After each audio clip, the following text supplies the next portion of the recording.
एबसुनि आफादगिरि दिपेन बर' बिथाङा अक्ट'बरनिफ्राय सोमावसारफिनगोन होननानै बुंदों आरोखि। बे बिथिङाव नोंथाङा मा बुङो? एबसुनि आफादगिरि मानगोनां दिपेन बर' बिथाङा जा मिडियानि गेजेरजों फोसावदों, बे फोसावनि सायाव आं गुवारै बिदि बुंनो सानाखै, खिन्थु आं मोनसे खोथाखौ बुंगोन। बिथाङा बिटिआर एकर्डनि दफाफोरखौ मावफुंनो थाखाय सोमावसारदों होननानै बुंदों। नाथाय सोमावसारनायखौ जोङो मोनथिनो मोनदों मानगोनां रुंसारि उपेन्द्रनाथ ब्रह्म बिथाङा, जायखौ जों बड'फा होननानै बुङो, बिथाङा मोनसे स्ल'गान होलांदों जे बड'लेण्ड मोनाब्ला जों जिराया। बे स्ल'गानजोंसो रायजोआ आन्दलन खालामदों। सोमावसारनाया बेसो। नाथाय दिनै जों खोनाफेराखै जे नुवाखै जे एकर्डनि दफाफोरखौ जोङो सोमावसारनानै लाबोनांलायगौनि गोनांथि गैया होननानै आं सानो।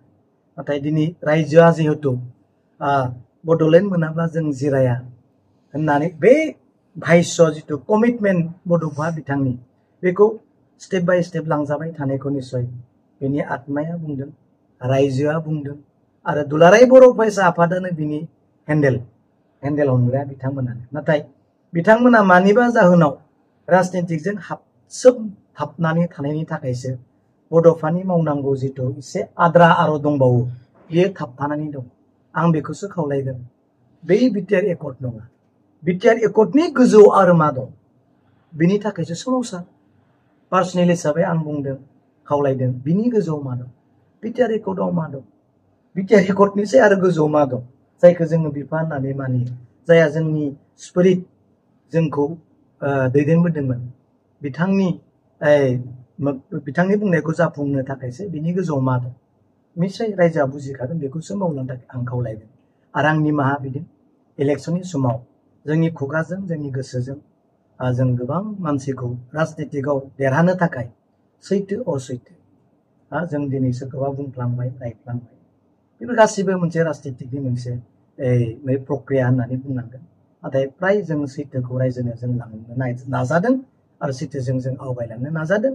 बे गासैनि थाखाय आंनि पार्सनेल हिसाबै बयनिसिमबो आङो निमाहा बिदों आरो ग्रोब बिदिनो आवगायलांनो थाखाय जोङो नाजागोन। बयखौबो जों रावखौबो दुसिनो साना, रावखौबो गाज्रि कमेन्ट होनो साना। सोरबा राजनितिनि थाखाय माबा मोनसे भाइस' माबा मोनसे कमिटमेन्ट होदोंब्लाबो बेफोरो जोबलांबाय।